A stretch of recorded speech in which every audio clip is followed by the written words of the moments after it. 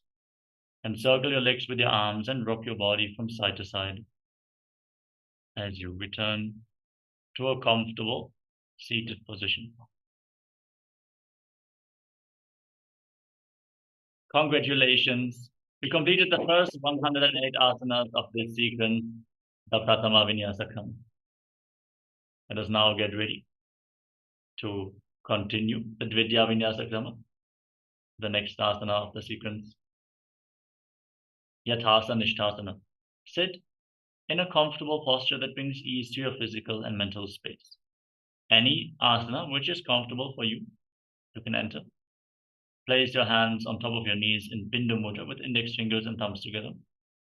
Visualize Swamiji in your inner space. Breathe in Samana Kumbhaka. Inhale into your navel, hold your breath. Exhale fully.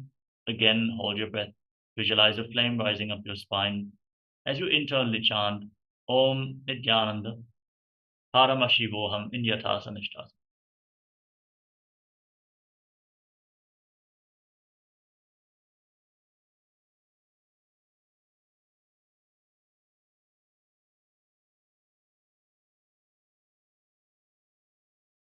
यथासनिष्ठासन पर्यङ्कं तत्समाख्यातं यथसंस्थं यथा स्थितिः samasana. Now, bring your legs into a cross-legged position and place your hands on the knees in Bindu Mudra. Inhale and exhale as slowly as possible and as deeply as possible as you visualize Swamiji in Samasana. इदानीं गर्भिणीनां योगाभ्यासो यथा लभो सुखप्रसवलाभाय प्रोच्यते प्राप्तनेपथि दण्डपद्मवरद्वाज वीरभद्रसमानितो आसनानि सदा कुर्यात् सुदीर्घैरे च पूरकैः. उत्तासना. Now bring your left heel against your perineum and stack the right foot on top of the left.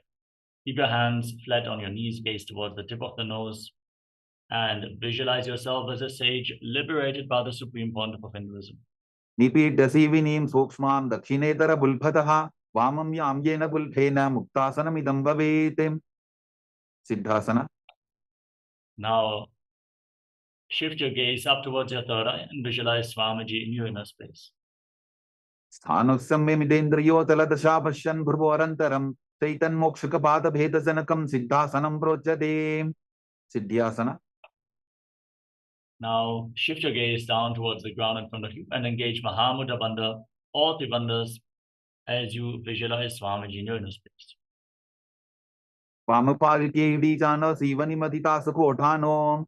रुद्रासना 2. Now rotate your hands on top of your knees into Bindu Mudra and gaze towards your third eye, visualizing yourself as Lord Rudra. वामचरणपरितचिण्डराभे एकचुपदीये सेविदिदाखे. संतधुनासना. Now maintain your hands in Bindu Mudra and gaze towards the tip of the nose. Embody tranquility and an unshakable nature in Santadhunasana. आसन की गुणमन कीर्तन चलता meet. Siddhasana 2. Now bring your hands in front of your navel, cup one palm over the other in Samputta Mudra, resembling a closed lotus flower. Visualize Swamiji in Siddhasana. Vijukarya samasina siddhasana udiritam prasarya bhuipadotu dorbhyamangushta madaratim. Bandhayonyasana. Now set the Sankalpa to manifest through the womb of creation. As you inhale all the way, hold your breath and lock your senses with your fingers. Lock your mouth with little and ring fingers, your nostrils with your middle fingers, eyes with your index fingers, and your ears with your thumbs. In Shanmukhi Mudra, hold your breath in Bandhayonyasana. Yutra madhye mahadeva bandhayonyasane shruno yatkritva khetaro bhutva vicharedishvaro yatha. Virasana. Now place your right foot on top of the left thigh and bring the left foot below the right thigh. Keep your hands on top of your knees in Bindu Mudra and embody the state and space of bravery. Ekam padamathai minyasyorani samsitaha itarasvinstata chorum virasanam udiritam. Valmikasana. Now shift your gaze towards your third eye and visualize Sage Valmiki, the great poet and author of the Ramayana, in Valmikasana. Daba bhagaki padathali puni eli hai joyam. Joni Mudrasana. Now place your hands flat on your knees and gaze towards the tip of your nose. Visualize Yoni Mandala, the visual representation of Devi Paramashiva Shakti in Joni Mudrasana. Vamapadaki babdali jahi mahili kodam. Yonyasana. Maintain your body in the same position, but shift your gaze up towards your third eye. Visualize Yoni Mandala in Yonyasana. Yonyasanam parvatena yokam yoga phalenilam tatkara phalalan tavat khecharo yavadevahi. Vadrasana 3. Now join the soles of your feet together in front of your body. Interlock your fingers around your toes and pull your heels in towards your perineum. Push your knees to the ground, pull your stomach in and up in Uddiyana Bandha and gaze through your nose as you visualize yourself as Lord Virabhadra having 8 arms in Vadrasana. Vulphau chavrishanasya sivantya parsvayoho kshipet sabbe vulpham tata savya dakshapulpham tu dakshine. Abhodasana.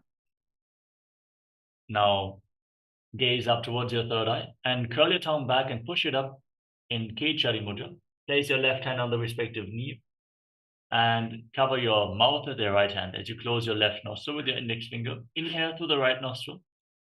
Then close both nostrils, hold your breath. Then exhale through the left nostril. And again, inhale through the left. Hold your breath, exhale through the right. Invert the breathing flow again and again in Avyanta Kumbhakarna as you visualize yourself as an Agori. Purvakaho vishrika jogi vahi vidhi joki jaisogi. Kaneri pavasana. Now slightly extend your feet away from your body. Separate your heels as in Kali Pavasana. Rest your elbows on the heels. Rest your chin on your hands. Exhale and hold your breath as you contract the abdomen in Uddiyana Bandha. Gaze to the nose and visualize yourself as a female elephant drinking water. ग्वाली पाव आसन कक्ष्यो है जैसे Yahoo में जाने विदित से. Parasana. Now scoop your hands below the feet and interlock your fingers. Lift your feet up towards your chest and gaze towards the tip of the nose. Balance as you visualize Swamiji in Parasana. Tator dhamreta yet payum vridhanishvasa samyutam. Gopi Chandasana. Now free your arms and interlock your fingers around the toes from above. Pull your feet against your chest. Rest your chin on the toes and gaze towards the tip of the nose as you embody the state and space of a king in Gopi Chandasana.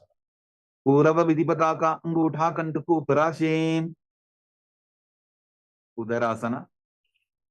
Now once more, scoop your hands below the feet and interlock your fingers around the toes from below. Pull your feet against your chest.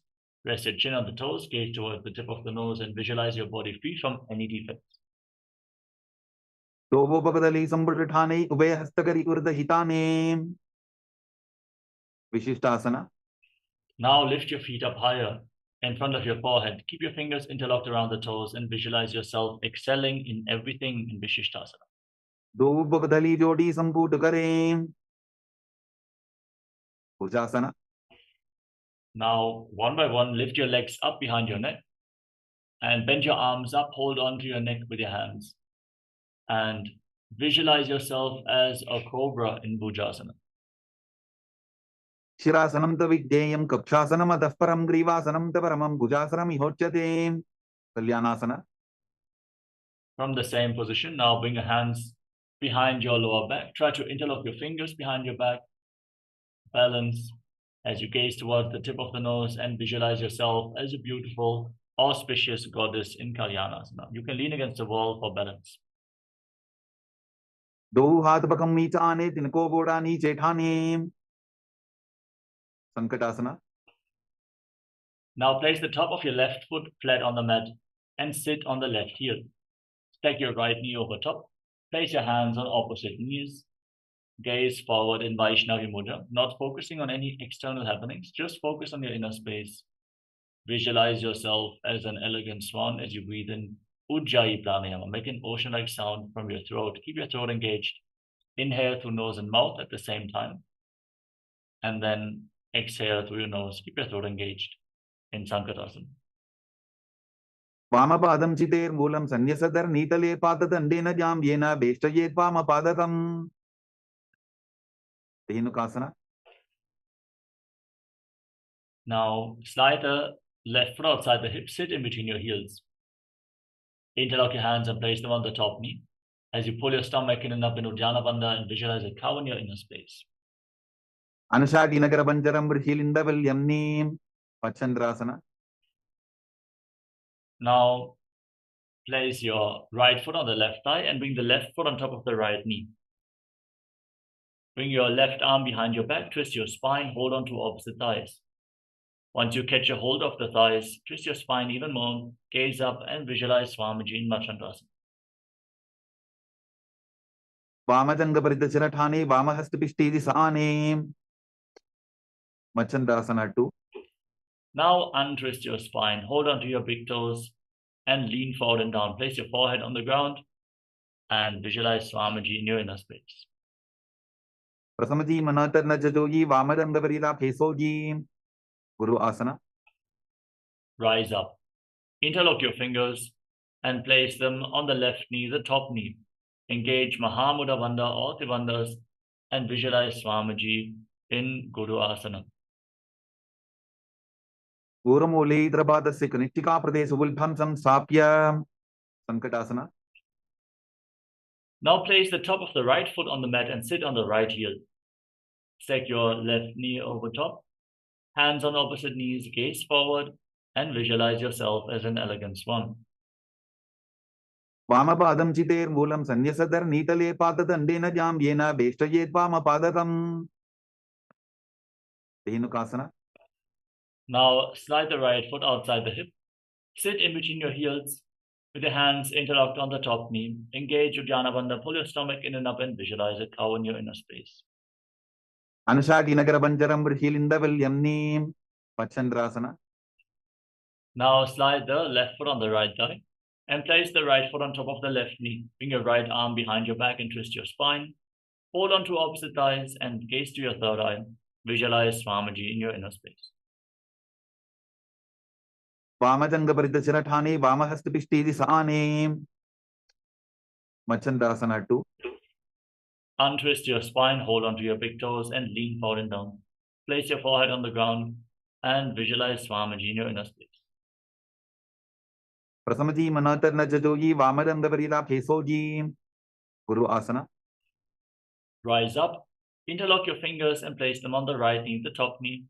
Engage Mahamudra Bandha as you visualize Swamiji, your Guru, in Guru asana. Guramole drabadasya kanittika pradesu vulbhamsam sapya.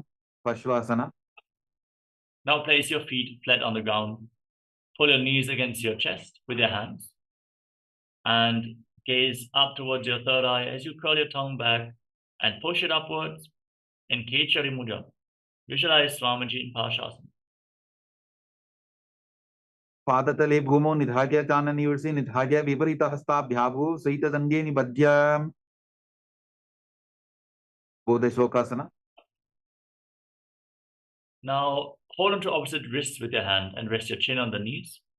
Gaze towards the tip of the nose. Perform Kechari Mudra with your tongue and visualize yourself residing in an abode of bliss. Dogo bagdali bhupari dare kormashli sekare. Kurakatasana. Now bring your hands below the knees and hold on to opposite elbows. Gaze towards the tip of the nose. Visualize Swamiji in Kurakatasana. दो हाथ पग बाहर ले आवे, गोड़ा नीचे ले टहरावे. सुमति आसना. Now cross the right ankle over the left. Keep your toes pointing up. And gaze towards your nose. Visualize the great sage in Maharishi Sumati and Sumati Asana. मूलद्वारी धरती बरी ठाने, डाबा पग बरी दचबदाने. Dandasana. Now extend your legs out in front. Interlock your fingers and raise your arms up over top of your head with your wrists pointing outwards. Keep your arms and legs straight as a stick as you engage Mahamudra Bandha or Tribandhas. Gaze to your nose, push your tongue upwards and Kechari Mudra, and visualize Swamiji in Dandasana. इदानीं गर्भिणीनां योगाभ्यासो यथा लघु सुखप्रसवला भाग्य प्रोच्यते प्राप्त नेपथीम्. आरंभसना. Now lean forward and down. Hold onto your big toes in Prana Mudra. Bring your head towards your knees. Inhale through one nostril and exhale through the other alternatingly. Cleanse Ida and Pingala Nadis along your spine as you visualize Swamiji in Arambhasana. दोगो पग मिलिवा पसारी पका का अंगूठा पकड़ी लीला टकोड़ा लगावे. विदोकासना. Now slightly separate your heels and raise your knees. Scoop your hands below the shins and hold onto the soles of the feet from the outside as you place your face down on the ground in between the feet. As you gaze to your third eye and visualize Swamiji in your inner space.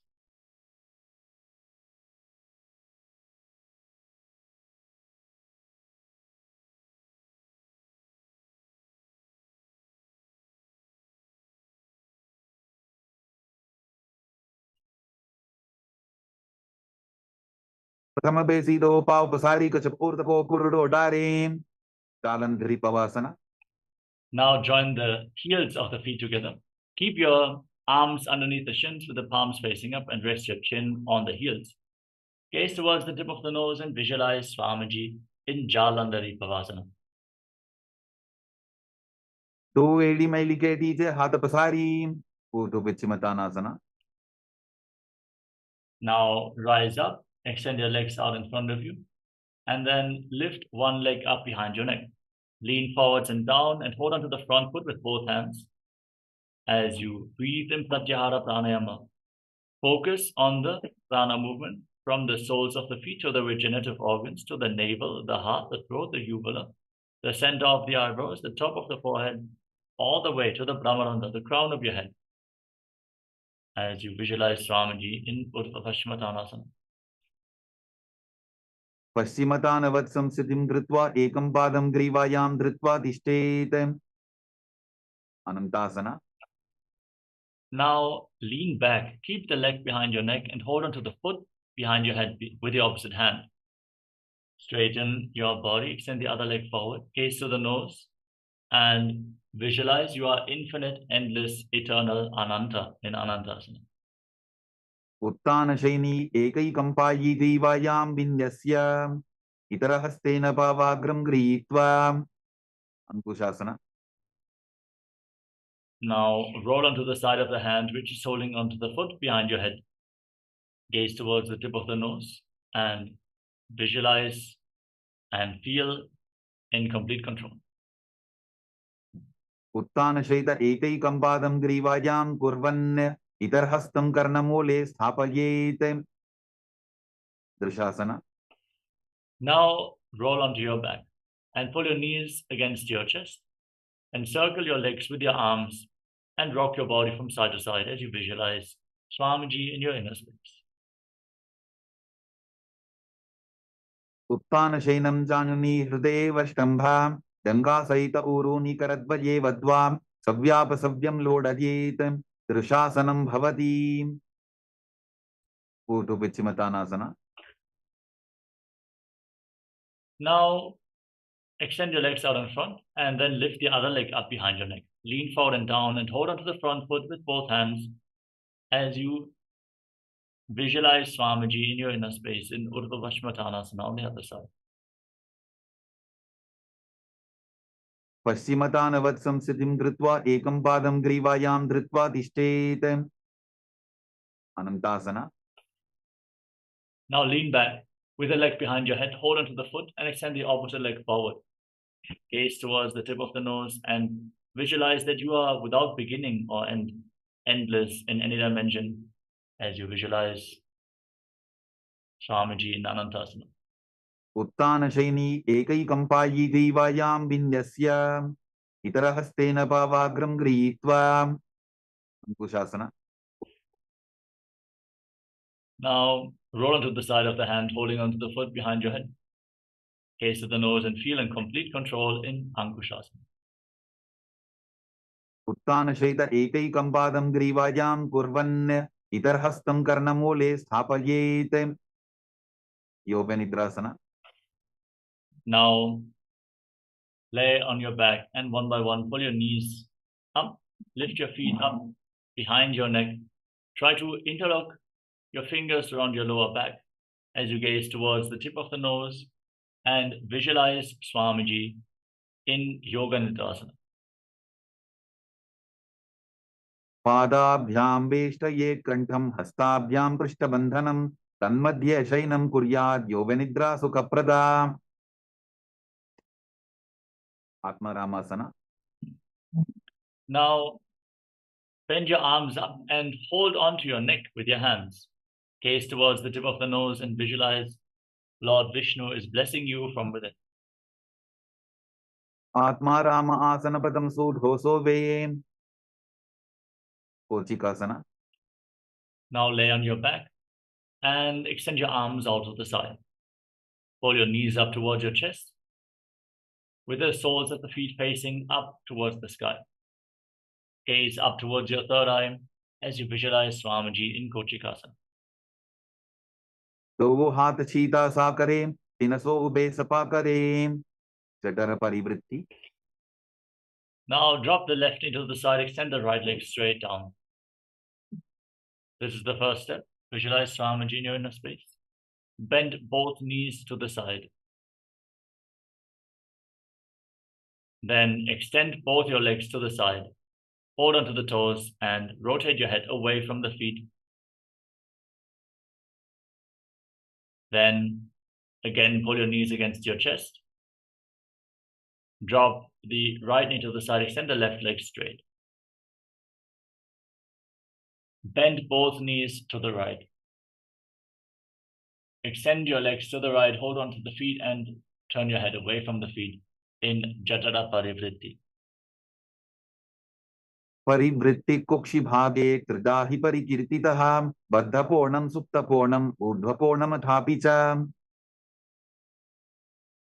द्वन्द्वपीठासना. Now place your feet flat on the ground and hold on to your ankles. Raise your hips off the ground, lock your throat, contract the perineal floor, gaze towards the tip of the nose, and hold your breath in Mocha Kumbhaka as you visualize yourself as sturdy as a bridge in Dviparapita. प्रतिक्रियायुतं द्वन्द्वपीठ सर्वबलप्रदं गर्भिणीनां दुर्बलानां इति कार्गी जगादनून् पर्यङ्कासना. Now bring your arms up over top of the respective shoulders. Place your palms on the ground with the fingers pointing towards your feet. Push your hands into the ground. Lift your entire body off the mat. Breathe through your nose in Sahaja Kumbhaka, leading the prana along your spine, and visualize yourself as sturdy as stone furniture in Paryankasana. उत्तानशयनमस्ततलाभ्यां भूमिं अष्टभ्यां पादतलाभ्यां भूमिं धृत्वा शोत्तानासना. Now lower yourself down onto your back and pull your knees towards your chest. Place your hands on the respective shoulders and move your hips in a circular motion as you visualize yourself as a dog, playfully rolling around on your back in Shvottanasana. शववत् शरीरं संस्थाप्य जानुनी सम्मील्य नाभुवानी च हस्ताभ्यां तन्दरां बद्ध्वा भ्रामयेत् श्वोत्तनं भवति. विपरीतकरणी. Now As you lay on your back, raise your legs and lift your hips off the ground. Support your balance with your arms flat on the mat. As you visualize Swamiji in Viparita Karani, rotate your legs in a circular motion. भूतले स्वशिरोर्दत्वा फेनगे चरणद्वयं विपरीतकृति चैषा सर्वतन्त्रेषु गोपिता विपरीतकरणी 2. Now stop the movement of your legs. Keep your hands on the ground and visualize Swamiji. Hold your breath in Moksha Kumbhaka. Karni विपरीताख्या सर्वाधिव्याधिनाशिनी नित्यमभ्यासयुक्तस्य जाडराब्धिविवर्धनी लांगलासना. Now drop your feet down over top of your head. Interlock your fingers behind your back and push your hands into the ground. Visualize yourself as a plow in Langalasana.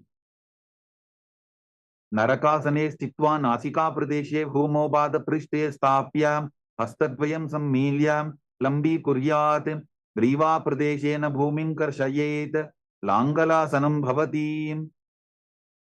शैतपश्चिमतानासना. Now hold onto your feet over top of your head and internally chant the Mahavakya, Om Nithyananda Paramashivoham. As this is one of the 84 asanas revealed directly by Lord Paramashiva himself. तानं शयित्वात् कुर्वीत शैतपश्चिमतानकं सुप्तकोणासना. Now separate your feet over top of your head. Keep holding onto the feet and visualize Swamiji in your inner space. परिवृत्ति कुक्षि भागे त्रिदाहि परिकीर्तितः बद्धकोणं सुप्तकोणं ऊर्ध्वकोणमथापि च Chakrasana. Now join your feet back together. Hold onto your ankles and roll onto your back. Visualize yourself as a chakra, a wheel in Chakrasana. शवासनस्तद्वो पादो कुर्यान्मस्तकतः परो युत्क्रमेण ततः शीघ्रमेतत् सर्वस्य साधनम्. सुप्तप्रसरितपादाङ्गुष्ठासना. Now extend your legs up vertically and hold onto your big toes. Then separate your legs wide apart as you visualize Swamiji. Breathe in Ujjayi Pranayama. Make an ocean-like sound with your mouth in Supta Prasarita Parangushtasana. उत्तानपादं क्रौञ्चं च मरीचिं वीरभद्रकं नटराजन्द्रिकोणं च सुप्ताङ्गुष्ठप्रसारणे सुप्तपादाङ्गुष्ठासना. Now join your feet back together. Keep holding onto the big toes, your arms and legs straight, and visualize Swamiji in your inner space. उत्तानपादं क्रौञ्चं च मरीचिं वीरभद्रकं नटराजन्द्रिकोणं च सुप्ताङ्गुष्ठप्रसारणे मत्स्यासना. Now cross your legs into Padmasana and bring your knees down towards the ground. Hold on to opposite elbows over top of your head as you gaze towards the tip of the nose and visualize Matsya, the fish avatar of Lord Vishnu in Matsyasana. गुप्तपद्मासनं कृत्वा उत्तानशयनं चरेत् ऊर्ध्वराभ्यां शिरो वेष्ट्या मत्स्यासनं तु रोगः. परशुरामासना. Now place the back side of the right hand on top of the left palm over top of your head and gaze towards the tip of the nose as you visualize Lord Rama in your inner space. प्रथमकरे पद्मासन आचे सूधौ Sorve भूपरिपाचे सर्वांगासना. With your legs in Padmasana, now raise your knees up, kick your hips off the ground and support your lower back with your hands. Rest your elbows on the ground and gaze towards the tip of the nose as you visualize Swamiji in your inner space. अथ वक्षेत्र संक्षेपात् सर्वांगासनम् उत्तमं यत् कृत्वा योगनिपुणः विद्याविष्पण्डितो यथा. वृश्चिकासना. As you lay on your back, place one foot on top of the opposite thigh and pull your knees up towards your chest. Extend your arms over top of your head. Hook your fingers forward. Lock your throat. Gaze to your third eye and visualize yourself as a scorpion. प्रथमशयन सूधौ शीशिकेशिकी सन्धि सुदाखे. वृश्चिकासना. Exchange the position of your feet and repeat Vrishchikasana, the scorpion pose on the other side. प्रथमशयन सूधौ शीशिकेशिकी सन्धि सुदाखे. वृषभादक्षेपासना. Now interlock your hands around your neck and lay flat on your back. Alternate pulling your knees in towards your chest as you visualize Swamiji in your inner space and breathe calmly through your nose in Sahaja Kumbhaka. उत्तानसेनं कृत्वा अन्वलिभिकन्दरां बद्ध्वा पूर्वपरो मिलित्वा नितम्बेन भूमिं स्पृष्ट्वा Marottanasana. Now place your palms on the ground next to your body and alternate pulling your knees up. Touch your ears with the respective knees again and again, visualizing Swamiji in Marottanasana. Vottanavatsam-siddhi कृत्वा जानद्वयं पर्यायेन कर्मयोः संस्पृशेत् Vrikasana. Now place your feet flat on the mat, keep your knees raised, and then stand up and lay back down again and again, visualizing yourself as a wolf in the Vrikasana. उत्तानशीनं कृत्वा पादतलाभ्यां भूमिं धृत्वा उत्तिष्ठेत् वृकासनं भवति लोटासना. Now from a squatting position, roll backwards again and again as you visualize Swamiji in your inner space. उत्तानशयनं पादौ शिर उल्लङ्घ्य भूमौ स्थापयित्वा निब्जं भूयादिनिब्जं शयनं Sarathasana.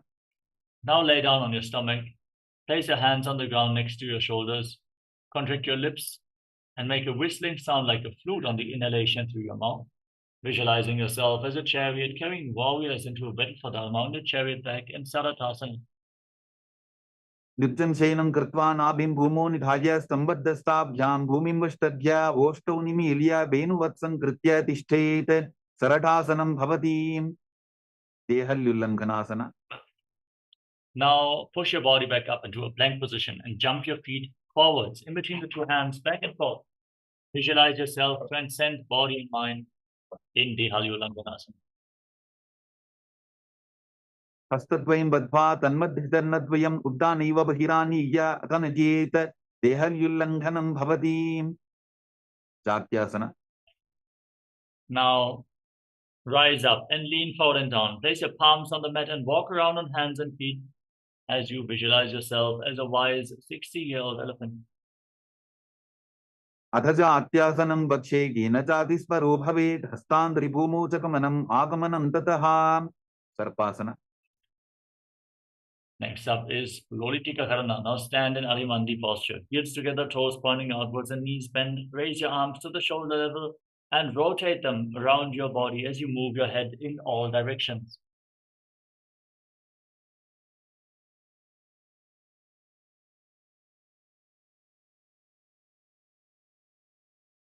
Next up is Sadapasana. If you have a rope available, tie your feet with a rope and stand erect on the mat like a rod. Keep your arms close to your body, your hands on your thighs, and visualize your Kundalini Devi is rising and curling upwards around your body like a serpent. अथ सर्पासनं वक्षे वायुपानाय केवलं शरीरं दण्डवत्तिष्ठेत् रज्जुबन्धस्तु पादयोः वायवी कुण्डली देवी कुण्डलाकारमङ्गुले उष्ट्रसाधनासना. Now lean forward and down, hold onto your toes from the front, keep your hands and fists, and walk around on the mat, visualizing yourself as a camel. पुष्टिकनिष्ठिका प्रदेशेन भूमौ निधाय उपरिपादतले संस्थाप्य उष्ट्रवत् उष्ट्रसाधनं भवति अश्वासना. Now hold your toes from the side and walk around on the mat like a horse. पुष्टिकनिष्ठिका प्रदेशेन भूमौ निधाय उपरिपादतले संस्थाप्य अश्ववत् शरीरं चलनीयम् अश्वासनं भवति कपोतनिटकासना. Now interlock your hands behind your back as you keep your heels together and separate your toes. Lean back all the way and visualize yourself as a soaring bird diving. पादतले भूमौ निधाय पृष्ठभागेन हस्तौ जङ्घापर्यन्तं नीत्वा कपोतनिटकं भवति. Next up is the Tala Pushpaputam Karana. Stand in Arimandi and join your hands in Namaskara Mudra. Bow down to one side, raise the respective heel, and open up your palms on both sides again and again. Visualize yourself holding a bouquet of flowers and offering it to Paramashivoham.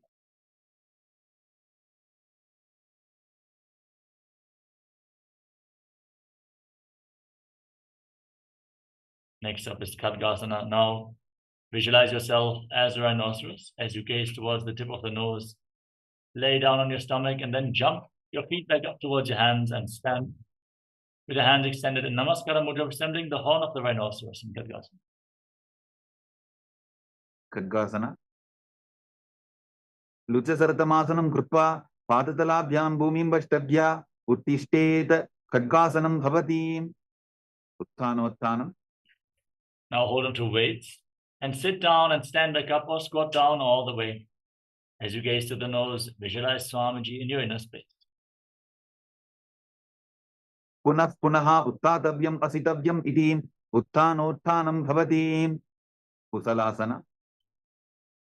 Now raise your arms up over top of your head and jump repeatedly, visualizing yourself as a mace in Musalasana.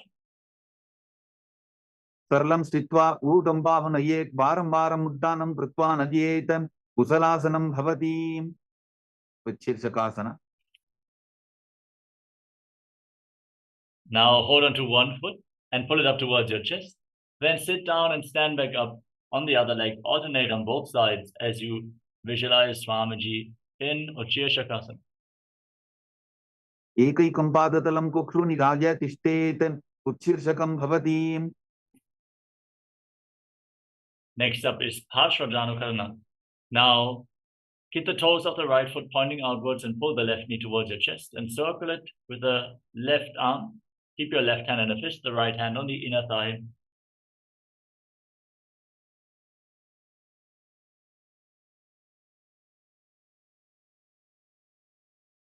Next up is Tandavasana. Now extend your arms and the left leg forward. Sit down and stand back up, visualizing yourself fiercely dancing as Lord Shiva. Tandavasana. Ekena padena statavyam tandavasanam bhavati. Brahmanasana. Now raise the left foot towards the inner opposite thigh. Keep your hands at the side of the knees. And visualize Lord Brahma is blessing you from within. Brahmanasana vakshe yat kritva brahmano bhavet ekapadamaro datva tishtetanda pratarbuvi. Garvasana 3. Now bring the left leg over and around the right knee. Tuck the toes behind the calf. Bring your left arm below the right and join your hands in Namaskara Mudra as you visualize yourself as Lord Garuda in Garudasana 3. Uttana kurma pitham cha sambhatkarudam eva cha bata dinam ko mukham cha bharatvasan trivikramam. Ekabadasana. Now place the right foot on top of the left thigh. Keep your hands at the side of the knees and visualize Swamiji in your inner space. Dakshan grimbama padasya dangopari nidhajitam. Dhurvasana. Now hold on to the big toe of the left foot and extend the leg out to the side. Rotate quickly on the standing leg, visualizing yourself as the North Pole star. Ekena hastena dandarupasya ekasya padasya brahm dhritva itarpadatalam bhumo nidhaja tvaraya brahmanam kartavyam dhruvasanam bhavati. Trivikramasana. Now lift your left leg up behind your neck. Stand tall, sit down and stand back up. Use the support of a wall if needed. As you visualize Lord Vishnu is blessing you from within into the Vikramasana. Trivayam padam samstapya sadhavyam uttatavyam trivikramasanam bhavati. Tandavasana.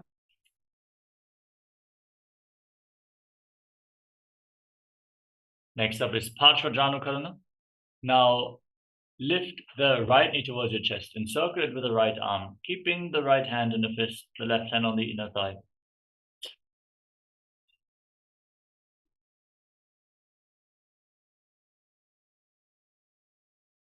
Next up is Tandavasana. Now extend your arms and the right leg forward. Sit down and stand back up, visualizing yourself fiercely dancing as Lord Shiva. Ekena padena statavyam tandavasanam bhavati. Brahmanasana. Now bring the right foot towards the inner opposite thigh. Keep the hands at the side of the knees and visualize Lord Brahma is blessing you from within.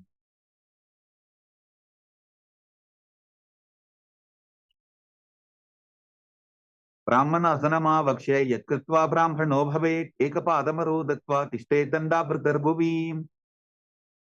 Garvasana 3. Now bring the right leg over and around the left knee. Tuck your toes behind the calf. Bring the right arm below the right and join your hands in Namaskara Mudra as you visualize yourself as Lord Garda. Uttana kurma pitham cha sanghaskaruda mevacha bata janam ko mukham cha bharatvasan trivikramam. Ekabadasana.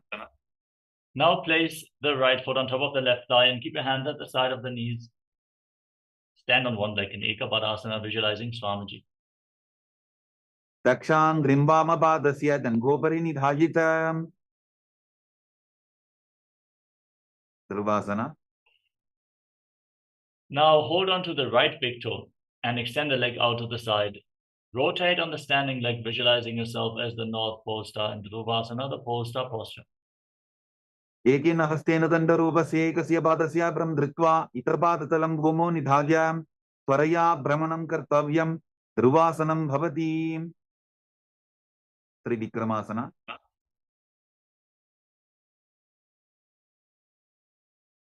Now lift the right leg up behind your neck. Stand tall, sit down, stand back up, perform the 3 steps of Lord Vishnu, visualizing the blessings of Lord Vishnu. Trivayam padam samstapya sadhavyam uttadavyam trivikramasanam bhavati. Korkandiliyasana.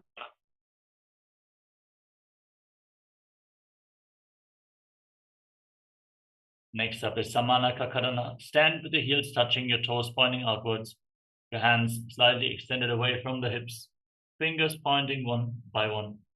Breathe calmly and relax after this intense sequence of asanas. As we get ready for the final 100 asanas of this sequence, starting off with Godak Anjali Asana. Now separate your feet and squat down. Bring your arms from the outside in between the legs. Interlock your fingers in front of your navel in Parashu Mudra as you visualize the great sage Goraknath, the founder of the Nata Yoga Hindu Sampradaya. Breathe in Jiva Chala Kumbhaka. Inhale deeply, hold your breath, and move the retained prana freely within your body by the force of your will. Pratamahi vo hoye bahuri nichopu nivove. Kanchasana. From the squatting position, interlock your hands around your lower back and visualize Swamiji in Kanchyasana. Urumadhyat hasto niveshya nitamam dhritva padatalabhyam bhumim ashtadhyam. Rituasana. Now, with your heels together, squat down all the way, bring your heels against your perineum, and interlock your hands around your lower back, gaze towards your navel, and visualize Bhagavan Kalabhairava, the Lord of Time in Bhairavasana. Tobu bakagi talyaki mahili kor milahi vanabani ukar mod vaise. Varahasana. Now, with the heels together, toes apart, squat down, join your hands in Anjali Mudra and bring them behind your back with the fingers pointing down. Gaze towards the tip of the nose and visualize yourself as Varaha, the boar avatar of Lord Vishnu in Varahasana. Pakali ki mahili pori milahi vanabani ukar vaise. Prabhitasana. Now hold on to the big toes in Prana Mudra and raise your hips to the same level as your knees as you visualize Swamiji in your inner space. Parshing tvaya sammilya sittvanitamam dana pradesha aniya tishte tripithasanam bhavati. Bakasana.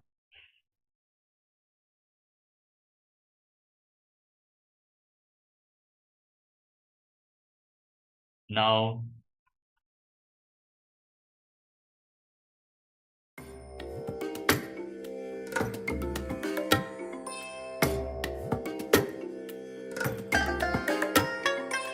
I bless you all. Let you all open all your 3 eyes and manifest the powers of Mahasadashiva. Om Nityananda Paramashivoham. Om Nityananda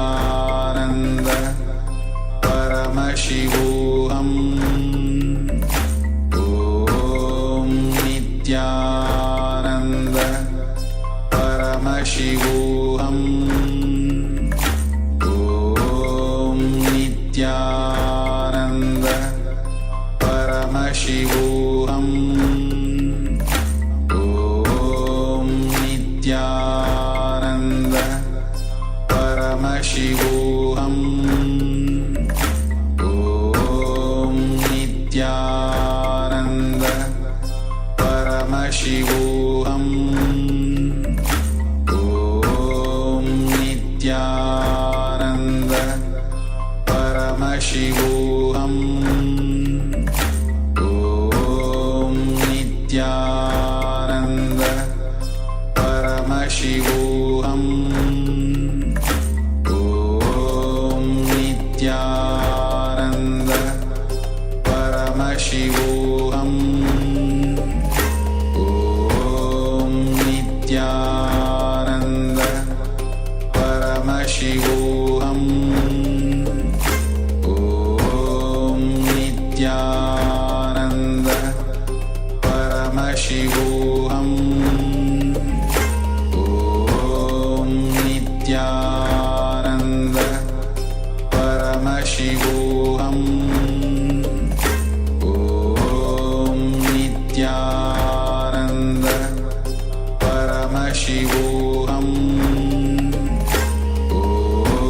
Om Nityananda Paramashivoham Om Nityananda Paramashivoham Om Nityananda Paramashivoham Om Nityananda Paramashivoham Om Nityananda Paramashivoham Om Nityananda Paramashivoham Om Yes, sorry for the technical glitch.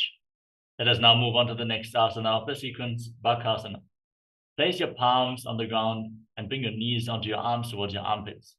Lean forward, straighten your legs, and balance on your arms. Try to bring your knees against your arms as high as possible. You bring them against your arms, it'll be easier to find balance. Visualize yourself as a crow in Bakasana. हस्ताभ्यामो निमवष्टभ्य चानुद्वयं नाभौ सम्मील्य Sushtanga Kapalyasana. Now place your head on the ground, form a triangle between your head and your hands. Get ready for another inverted posture. Once you raise your legs up, cross them into Padmasana. Gaze towards the tip of the nose and visualize Swamiji in your inner space in Sushtanga Kapalyasana. Asana Kovana Kapara Athohoyi Uttasana. Now come to a kneeling position. Sit in between your heels with the toes touching behind your back. Place your hands on the respective knees and gaze towards the tip of the nose. Visualize you are sitting in the secret seat with Paramashiva and Guru in Guptasana. Jano Gorantare Pado Kritpa Pado the Gopadyete Vrikshasana 2. Now place your hands on the ground and raise your hips. Walk your feet forward and kick your legs up into a handstand. Everyone should perform this asana to purify all the 7 chakras. Visualize yourself as a tree with deep roots growing into the ground from your hands. Sattajakrakshalanaya Vrikshasana Vishesha Kanjana Indriyada Dadhya Punabhedan Samabhyasetem Shibhuasana. From the handstand, gaze towards your third eye and visualize Tejas, shining light, is flowing towards your third eye, rejuvenating your body. Dovo Babajodi Mahi Kulkamilaye Matyasana 2. Now place your hands flat on the ground, shoulder width apart, and lower your body down towards the mat and push it back up again and again. Visualize yourself as a fish in Matsyasana. Nityam Shenam Kurparo Pashabhavaya Murtha Vritya Hastatalabhyam Bhumim Vashtabhya Varam Varamuddanam Kuryata Mathyasanam Bhavati. Sarpasana 2. Now place your hands on the respective hip and lift your head and chest from side to side as you visualize yourself as a snake. Digyam Shenam Krutva Hastonitam Mansam Stapya Padoti Ki Kritya Sammilayan Purasatantavyam Sarpasanam Bhavati. Nidalambanasana. Now place your elbows down on the ground in front of you. Bring your hands into Padma Mudra, the lotus mudra, and rest your chin on your hands. Place the top of your feet flat on the mat and feel self-supported and completely independent in Nidalambanasana. Karabhyam Bandham Krutva Tishtet Purpara Yasudi Mukhamunnamanutchayi Niralambana Masanam Niralambana Yogi Syan Niralambana Masanam Niralambana Dhyanan Niralambana Masanam. Satrasana. Now place your palms on the mat and bend your knees. Lift your feet up, straighten your arms, bring your upper back and your feet close together as you visualize yourself as an umbrella protecting your Buddha from the sun rays. Ardhyasanau Stitva Astadaladhyam Bhumimashtabhya Unnajati Satrasanam Bhavati. Vidrasana. Now place the top of your feet flat on the mat and sit on the heels. Extend your arms out, place your palms and your forehead on the ground and gaze to the tip of the nose. Visualize yourself as Vajra, the weapon of Indra, symbolizing your indestructibility in Vajrasana. Idani Imgarbini Nam Yogabhyaso Yathalahu Sutta Prasavalabhaya Pruchate Prapta Nepati Dandapadda Bharadvajay Viravadra Samanito Asana Anisada Pudya Sudirghaire Purafayihi. Vishesha. Now raise your hips, straighten your legs, and alternate striking the ground with your hands. Visualize yourself as powerful as a ram.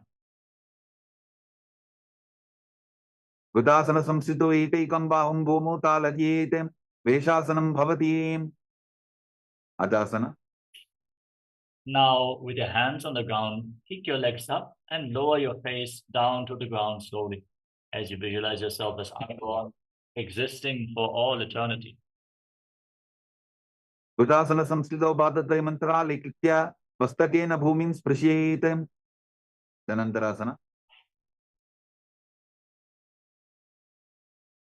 Now come to a kneeling position and hold on to your feet, pulling them in towards your perineum.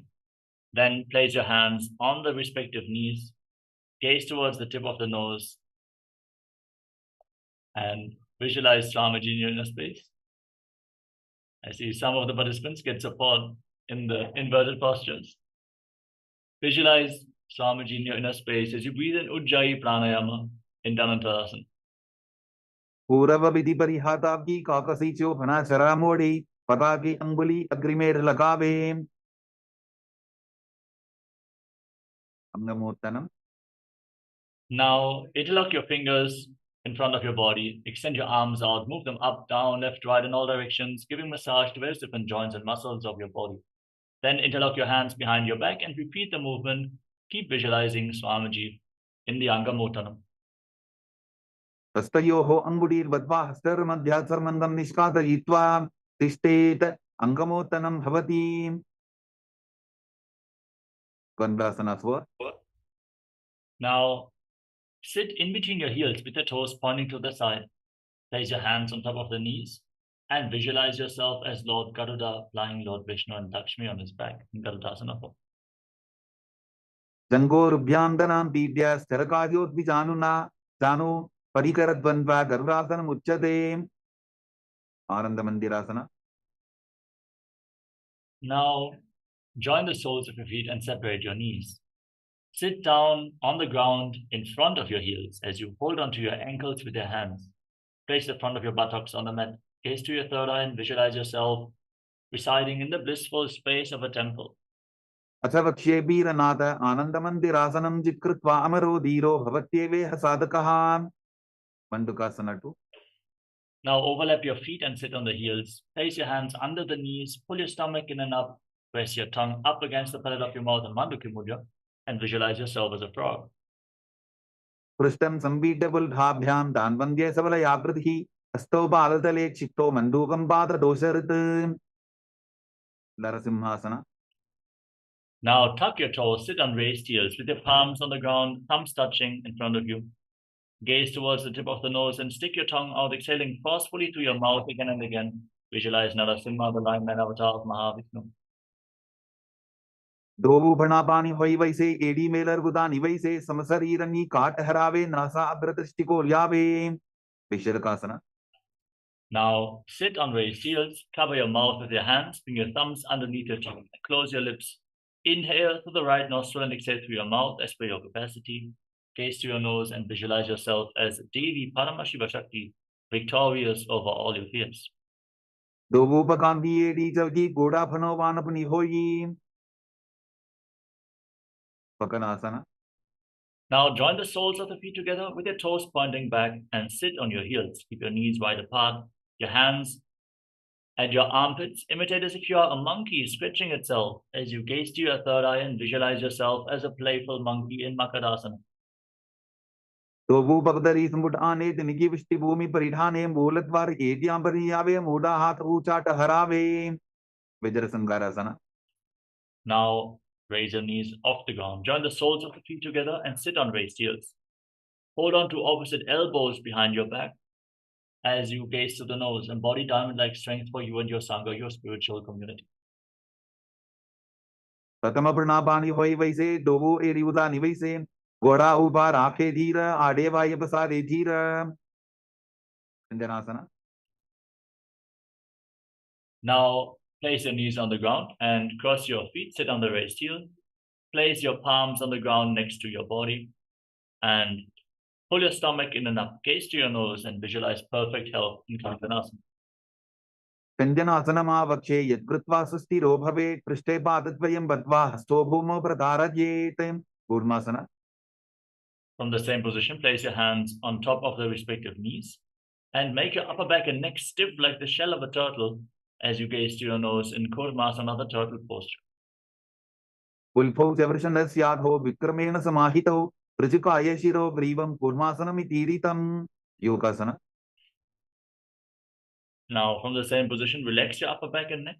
Gaze to your nose and visualize Swamiji in Yogasana. कुटं नियम्यवल्पाभ्यां विक्रमेण समाहितः योगासनं भवेत् एतदितियोपवितो विदुः विदोवासना. Now, stand on your knees and cross your feet behind. Bring your toes near opposite knees. Hold onto your calves. Keep your thumbs outside and gaze to your third eye as you visualize a space of eternal oneness, Advaita, with your Guru Swamiji. गोड़ा वामो वो होगी गोड़ा आरा खेतो की दची पाद की पानी रहावे तनो वाम गोड़ा रिगिल्यावे उष्ट्रासना 2.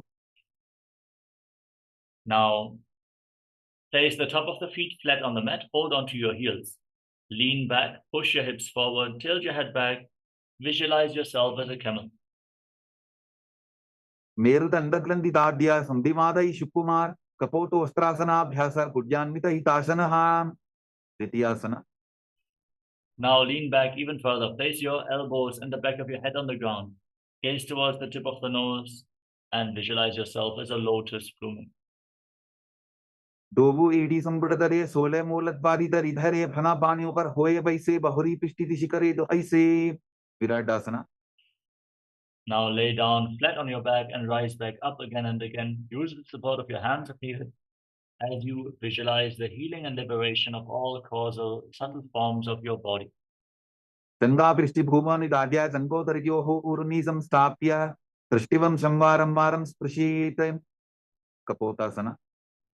Now lean back all the way. Bring your arms over top of your shoulders. Raise your hips.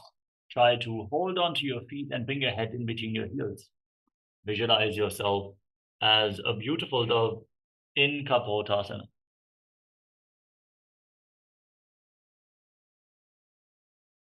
मेरुदण्डग्रन्थिदाढ्य संविपादयि शिपुमान् कपोतो अस्त्रासनाभ्यास कुर्यान्वित हितासनः वरासना. Now stand on your knees. Tuck your toes. Keep your heels raised and hold on to opposite elbows in front of your chest. Gaze to the tip of the nose and Visualize Paramashiva for this. Is the boon fulfilling posture? Receive your boon from Paramashiva in Varasana.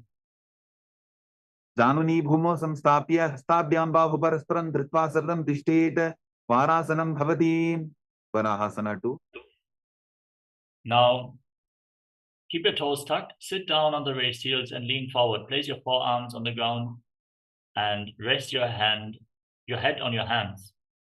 Visualize yourself as Varaha, the boar avatar of Lord Vishnu in Varahasana.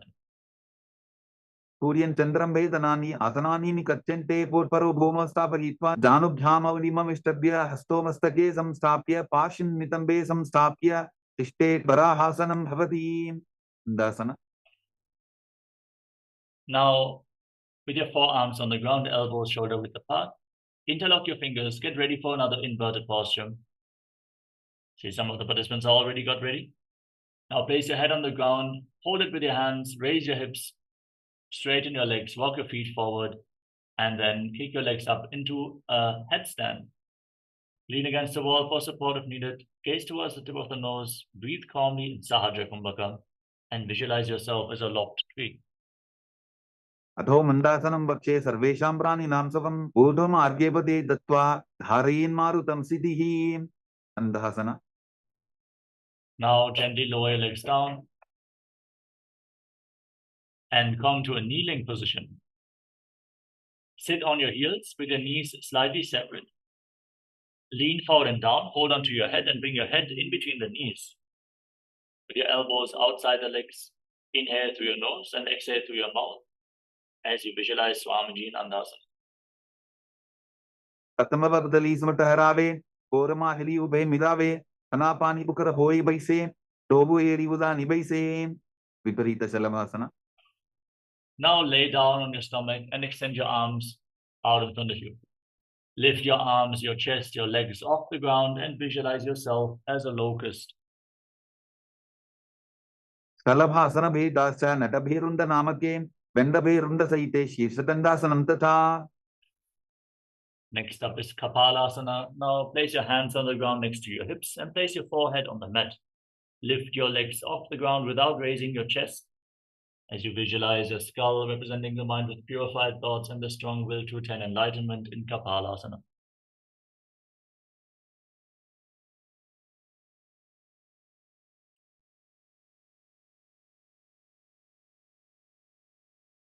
आकाशकपोटासना. Now press your hands into the ground and kick your legs up over top of your body. Try to touch your feet onto the ground in front of your face as you visualize yourself as a free and open dog in Akashakapotasana. उष्ट्रासने स्थित्वा चरणौ भूमेरुत्थाप्य मस्तकोपरि नीत्वा पृष्ठप्रदेशेन भूमौ स्थापयेत् आकाशकपोटं भवति चटवासना.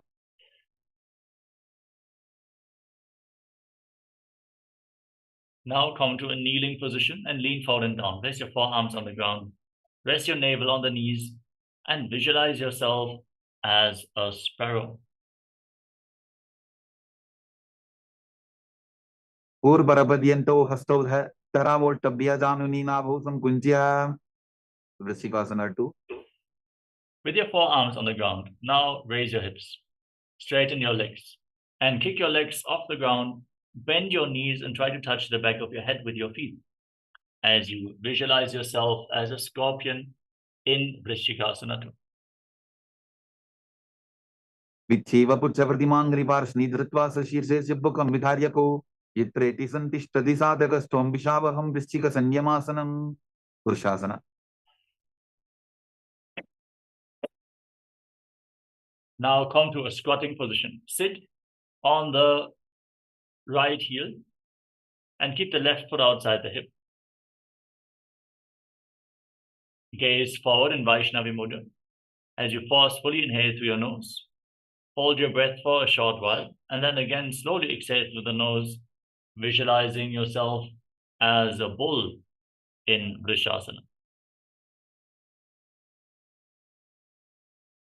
यान्विपुल्भेपादबूले वामभागीपदेतरं विपरीतं स्पृशेत् भूमिं वृषासनमिदं भवेत्. लोलासना.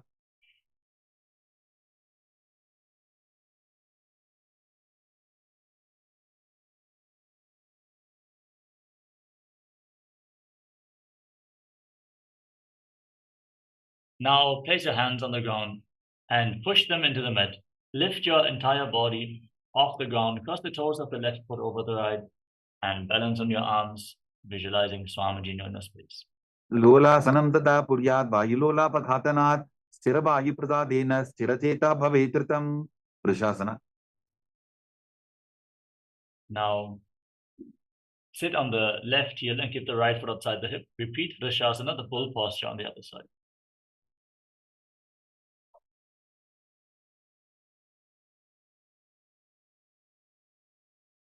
यामिवल्भीपादमूले वामभागे वदेतरं विपरीतं स्पृशेत् भूमिं वृषासनमिदं भवेत् बालवनासन.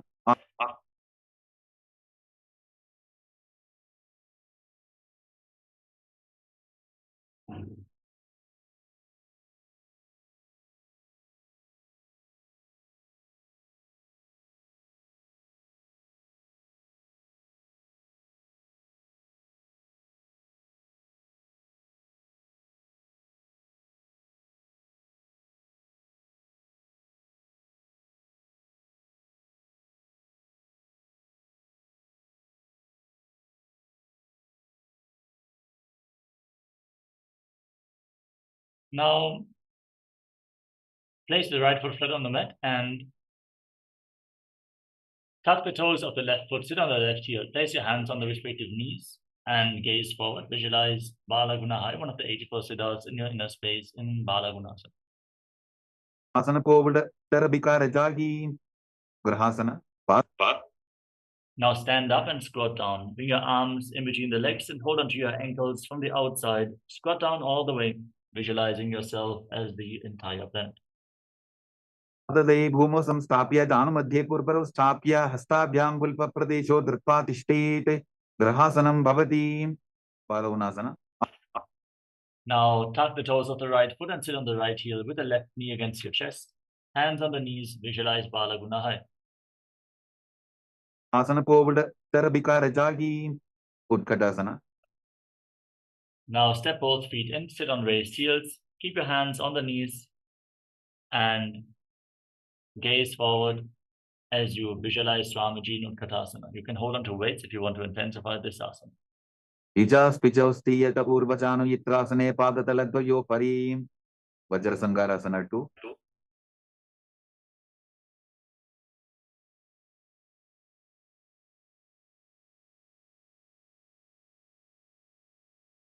Now, separate your knees and sit on raised heels with the soles of the feet together. Hold on to opposite elbows behind your back and visualize Swamiji in your inner space. Prathamapanapani hoye dese dovu edi udani vaise goda ubha raketiya adevaya pasare dhiram Anilasana. Now place your palms on the ground and step your heels onto the back of your hands. Squat down all the way. Keep your arms straight, gaze to the nose and visualize you're able to live off air alone. दो हाथ भूमि पर ठाने पहुनी जाड़ी नाभि लगाने फना दो ऐसे विधि करे पृष्ठे हथेलियां की परिधरे पादुकासना. Now place the back of your hands on the mat, step your feet onto your palms, wrap your hands around the feet and walk around on the mat. Visualize you're wearing padukas. हस्तुतरयोः पादतले कृत्वा तिष्ठेत् गच्छेत् पादुकासनं भवति कुक्कुटोड्डानासना. With your palms on the ground, kick your legs up and let them fall back down again and again, visualizing yourself as a rooster. हस्ततले भूमौ वृत्वा पादतले च ऊर्ध्वमुड्डानं कृत्वा भूमौ पतेत् विपरीतं नृत्यासना. Now, kick your legs up into a handstand and dance around on two hands. Visualize yourself become free of all inhibitions. हस्ततलाभ्यां भूमिं वष्टभ्य ऊर्ध्वपादाग्रे कुर्वन् हस्ततलाभ्यां नर्तनं कर्तव्यं विपरीतं नृत्यं भवति कुञ्जरासना. Now separate your feet, lean forward and down. Place one hand on the ground and the other hand on your ear. Visualize Swamiji in Kunjarasana. अथ वक्ष्ये महादेव कुञ्जरासनमुत्तमं करे नैकेन पादाभ्यां भूमौ तिष्ठेत् शिरकरः कुञ्जरासना. Now exchange the position of your hands. Repeat Kunjarasana on the other side. अथ वक्ष्ये महादेव कुञ्जरासनमुत्तमं करे नैकेन पादाभ्यां भूमौ तिष्ठेत् शिरकरः पदम्बासना. Now squat down with your heels together close towards your perineum. Hold onto your ankles and balance on your heels. Lift your torso and your buttocks off the ground, and visualize yourself as a kadamba tree, a pious tree that promotes a long life. पाशिभ्यां भूमिं वष्टभ्य हस्तद्वयेन पुल्भौ धृत्वा तिष्ठेत् कदम्ब भवति पवनमुक्तासना. Now sit down on the ground and put your knees against your chest with your hands as you visualize any excess vata being released from a balance within your system. द्वयोस्तुपादयोः पाणिं लात्वा सुस्वनितम्बके जानन् वक्षसि सादुर्बभ्रतीकरवन्दनैः. चकोरासना. Now extend your legs forward and lift one leg up behind your neck. Place your hands on the ground and lift your entire body off the mat. Gaze to your third eye and visualize yourself as a powerful source of energy. पूर्वतानं तदस्पादपीठं भद्रासनं तथा चकोरक्रौन्तशलभभुजङ्गमपि वृश्चिकं. Dhanurasana 2. Now hold onto the big toes in Prana Mudra. Keep the right leg extended and pull the left foot towards your ear as if you're pulling a bowstring. Visualize your body as a bow in Dhanurasana 2. पादाङ्गुष्ठौ तु पाणिभ्यां गृहीत्वा श्रवणावधि. अष्टावक्रासना.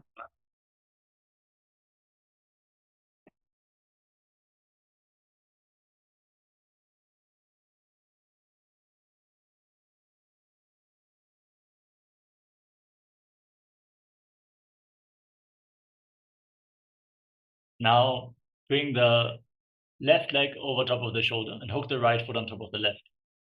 Extend your legs out to the side and lean forward and down as you lift your body off the ground. Balance on your arms and visualize yourself as a flying crane. पाशिष्टमदकौन्दिन्यम् ऊर्ध्वकुकुटवेव च अष्टावक्रमथोत्थानं मयूरं सेतुबन्धनं. प्राणासना. Now place the left foot flat on the mat and place the right foot on top of the left thigh. Bring your left shoulder underneath the raised knee and push the right knee down as you gaze to your third eye. Visualize you are immortal and able to exist solely on prana in pranasana. एतत् प्रभेदं वक्ष्यामि करोति यस्य चामरः एकपादमुरो बद्ध्वा स्कन्धेऽन्यत्पादरक्षणं. पार्श्वमत्स्येन्द्रासना.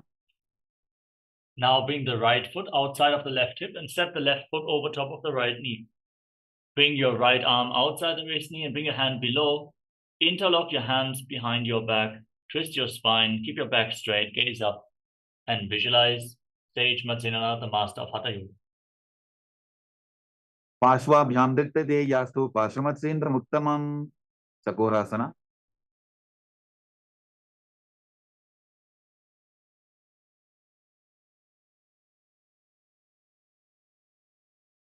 Now lift the other leg up behind your neck and place your hands on the ground.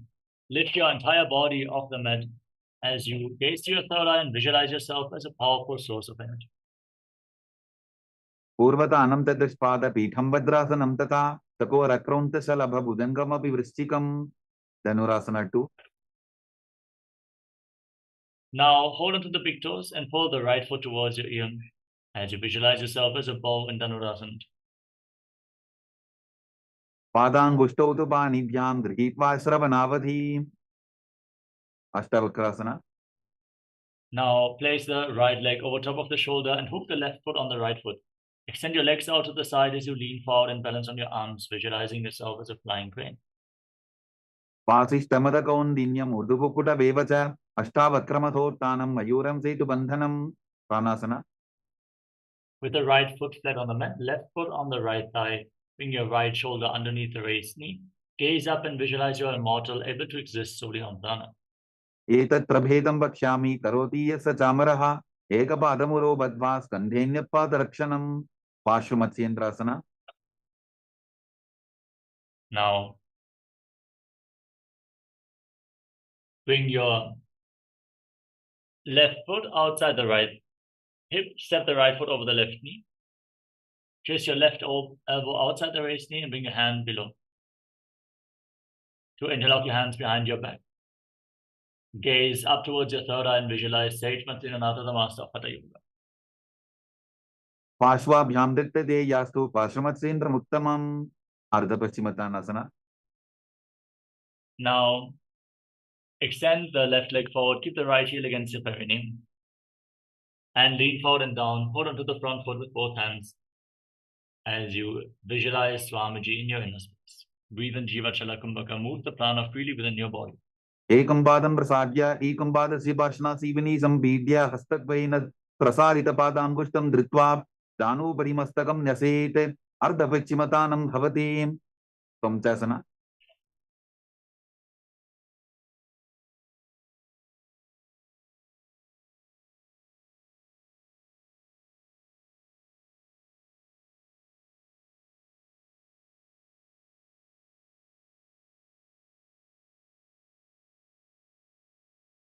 Now bring the left foot outside the hip, top of the foot flat on the mat, knee on the ground, hold onto the right foot and extend it up in front of your face, keeping the knee straight. Visualize yourself as a crane in ground jasana. Uttanapadam drauncham cha maricham veerabhadrakam natarajam trikonam cha sattangushta prasarane ardhapachimatanasana.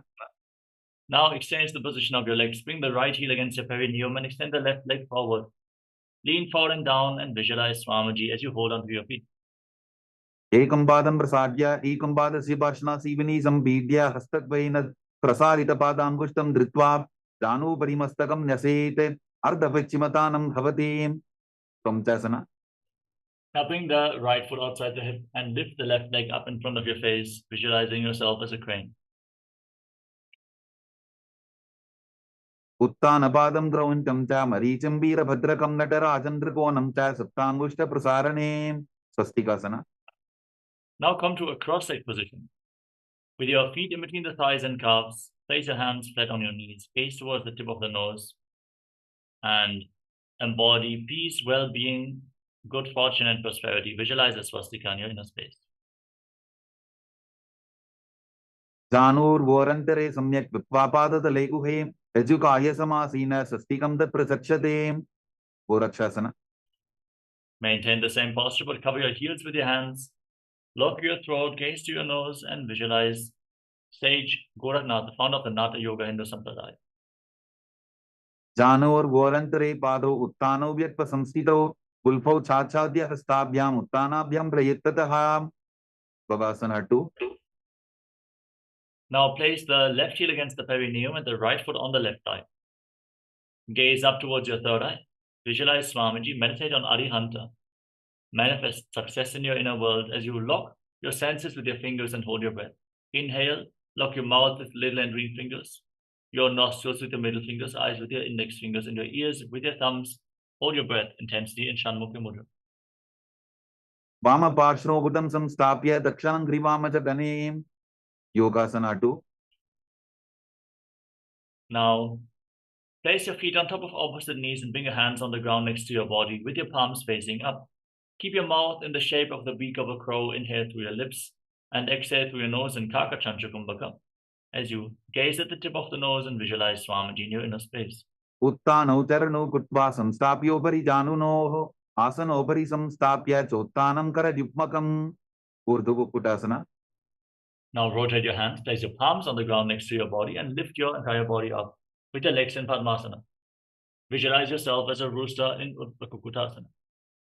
Vasishtamata kondinyam urdhukukuta vevacha ashtavakramatottanam majuram setu bandhanam. Siddha Haratalyasana. Now bring your hands through your legs, place your palms on the ground, gaze to the tip of the nose and visualize Swamiji in your inner space.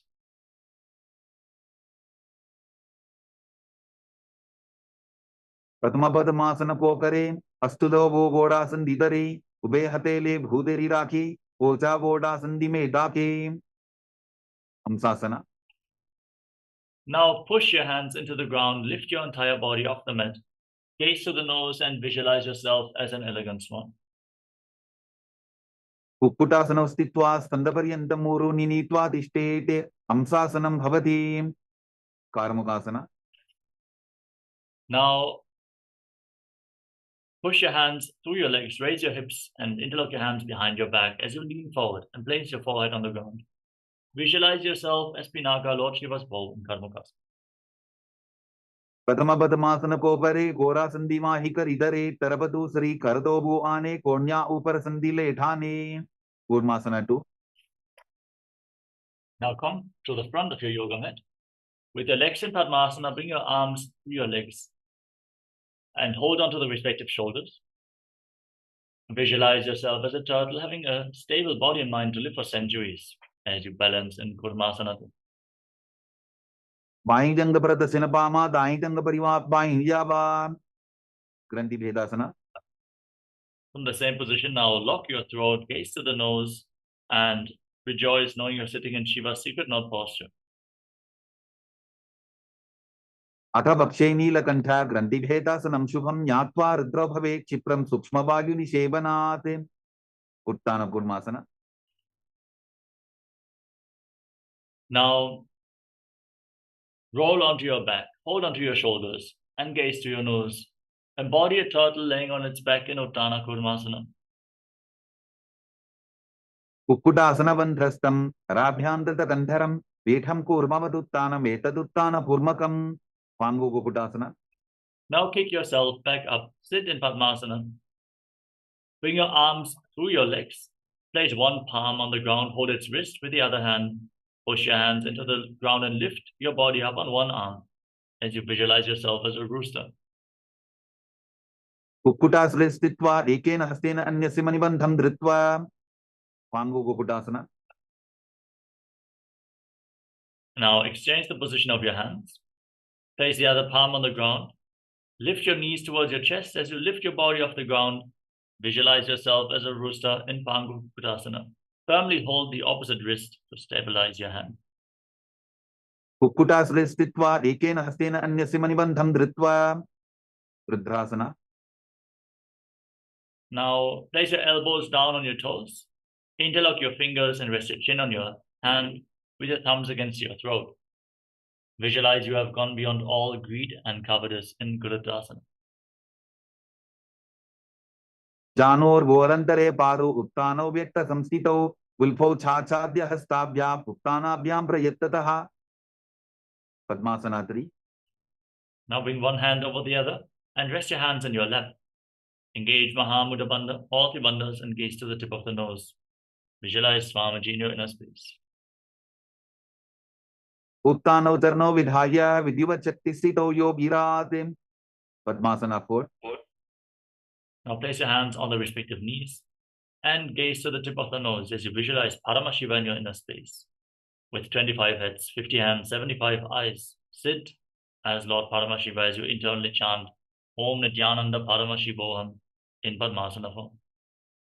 Etat Padmasanam Kuryat Pranavaju Prasiddhaye Subhasanam Sada Dhyaye Purajitva Punah Punaha. Karmukasana 2. Now keep the right hand in Prana Mudra and hold on to the opposite big toe. Pull the big toe back as if you're pulling a bowstring. Move it round and round and repeat the movement on the other side, visualizing yourself as Lord Shiva's bow. Adhanyasanama Bhakshe Yoga Puraka Rakshanat Krutva Padmasanam Pada Angushtatanga Yostitam. Karmukasana 3. Pull your feet in towards your body and cross your arms behind your back. Hold on to the big toe in Prana Mudra as you engage Mahamudra Bandha. Gaze towards the tip of the nose and visualize yourself as Pinaka, Lord Shiva's bow, in Karmukasana 3. Karmukasana Makshitya Udare Pura Yet Sukham Tadavagyurvaso Yati Kadena Sukha Vayuna. Tridasana. From the same position, lift your head, gaze up towards your third eye, and visualize yourself as the power of Paramashiva's third eye. Urubhyam Upari Stapya Padayukvam Prayattataha Dakshinam Sabya Desheta Sabyam Dakshina Deshake. Magrasana. From the same position, now roll onto your back. Keep your arms crossed behind. Gaze towards the tip of the nose and visualize yourself as a snake as you breathe calmly through your nose in Sahaja Kumbhaka and Nagrasana.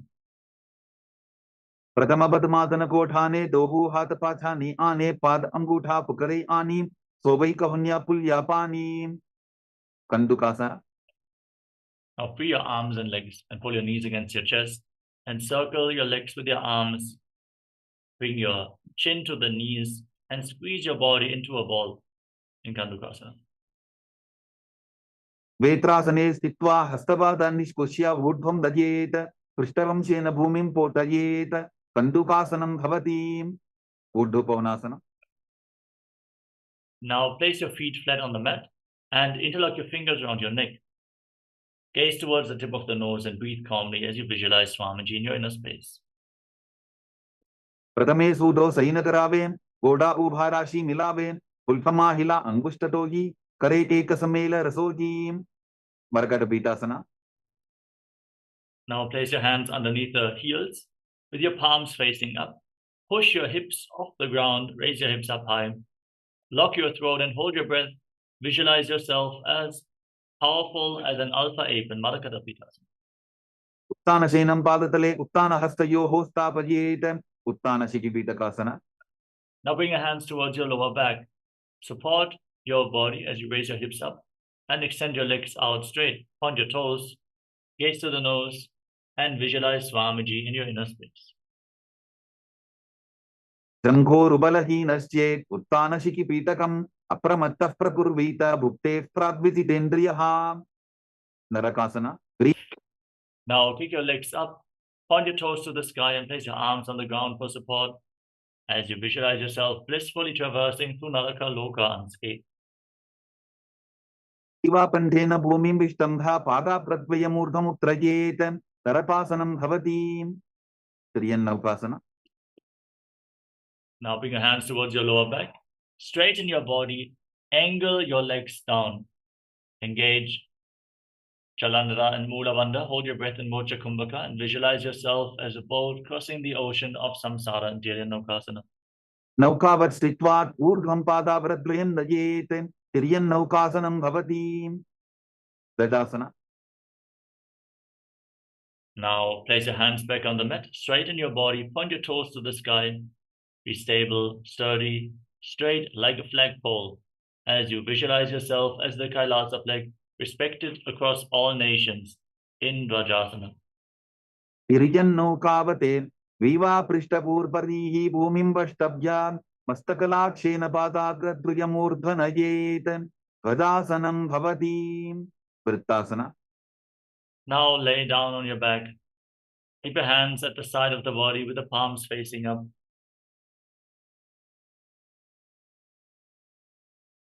Forcefully pull the Kundalini Shakti up along your spine from the Muladhara all the way to the Sahasrara Chakra. Completely unblemished from any internal or external movements of the body and mind. Relax into the ground completely as you visualize that your body is dead and Swamiji, the Supreme Pontiff of Hinduism, is liberating you. Internally chant the Mahavakya, Om Nithyananda Paramashivoham in Mritasana.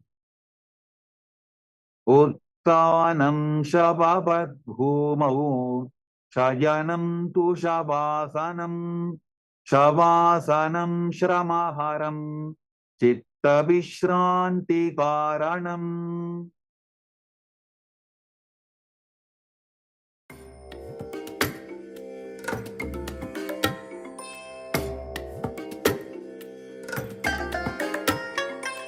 I bless you all. Let you all open all your three eyes and manifest the powers of Mahasudashiva. Om Nithyananda Paramashivoham. Om Nithyananda Paramashivoham. Om Nithyananda Paramashivoham. Om Nithyananda Paramashivoham. Om Nithyananda Paramashivoham. Om Nithyananda Paramashivoham. Now, slowly return to your physical body. Start to wiggle your fingers and toes. Rotate your hands and your feet. Move your arms and legs. Pull your knees up towards your chest. And circle your legs with your arms, squeeze your body into a ball and rock it from side to side as you slowly return to a comfortable seated position.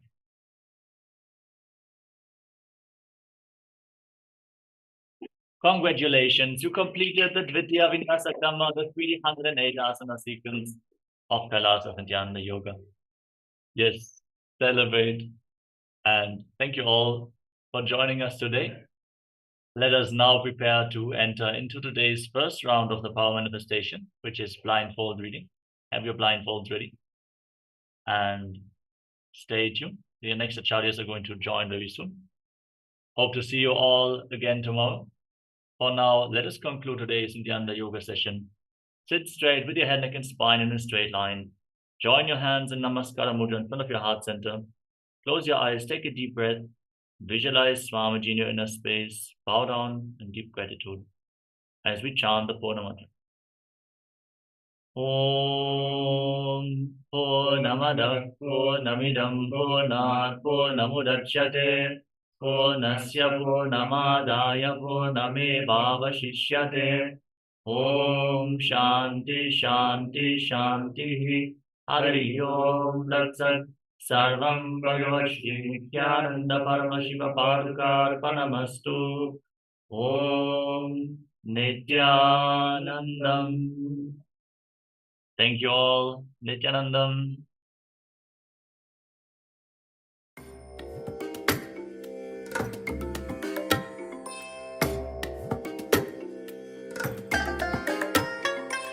I bless you all.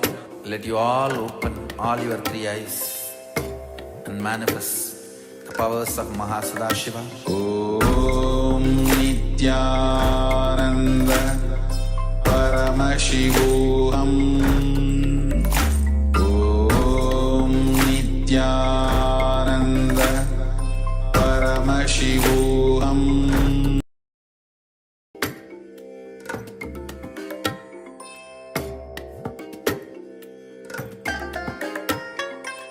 I bless you all.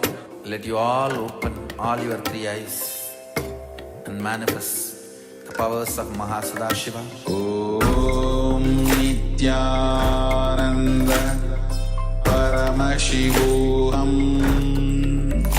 Om Nityananda Paramashivoham. Om Nityananda Paramashivoham. Om Nityananda Paramashivoham. Om Nityananda Paramashivoham. Om Nityananda Paramashivoham. Om Nityananda Paramashivoham. Om Nityananda Paramashivoham. Om Nityananda Paramashivoham. Om Nityananda Paramashivoham. Om Nityananda Paramashivoham.